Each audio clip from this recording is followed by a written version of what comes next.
I'm Harry Wentwoth-Stanley, I'm part of the Row for James team. I'm Sam Greenley. I'm Toby Fenwicke-Clennell. I'm Rory Buchanan. We're going to be rowing across the Atlantic in December this year, and part of the preparations we're going to be rowing 36 hours non-stop in Canary Wharf Shopping Centre. We're rowing in memory of my brother James, who passed away 10 years ago. Row for James came about really because I wanted to do something in James's memory, and I wanted to do something that was sort of sufficiently challenging. I came across ocean rowing as a sport and it just really gripped me. I can't explain why. The Row for James team is made up of 4 good friends, and we're rowing in aid of the prevention of suicide. We're rowing for a charity called the James Wentwoth-Stanley Moral Trust, which looks to tackle depression and suicide, mainly amongst young people in the UK. We are building awareness about suicide and really kicking the stigma. This is just the start, this is the beginning. Producing more and more awareness and getting people to talk is the main thing. We're 10 hours in and we are beginning to feel it. A few sore bums, sore legs, sore hands, sore heads, but I think we'll get there. We're looking after ourselves, we're making sure that we're stretching, still feeling good, feeling up for it, bring on the next 26 hours.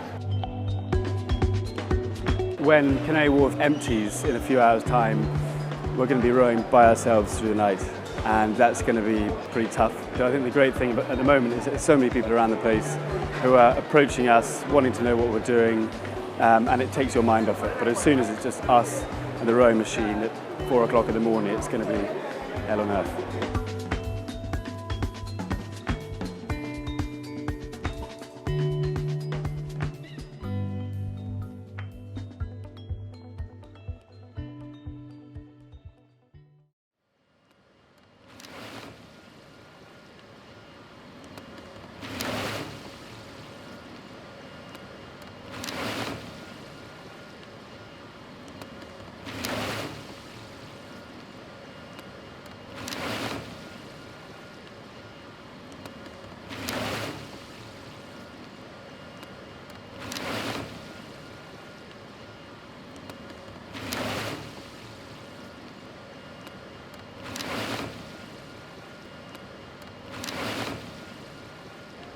It's just gone 12. Not going to lie, pretty quiet and bleak down here, but feeling good.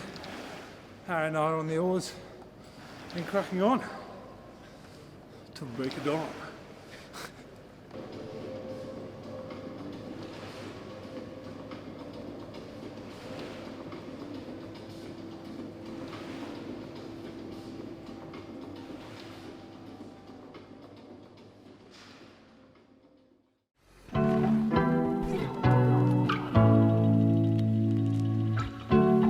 Morning, Harry here, just kicking off day 2 after what was quite a dreary night.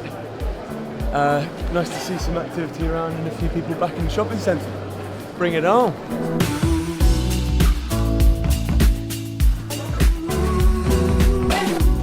When we were first kind of going through the motions, I spoke to one of my brother's friends who said the hardest part of the whole thing is getting to the start line. The preparations are a lot tougher than we thought they would be. The toughest hours were definitely 1 till 3.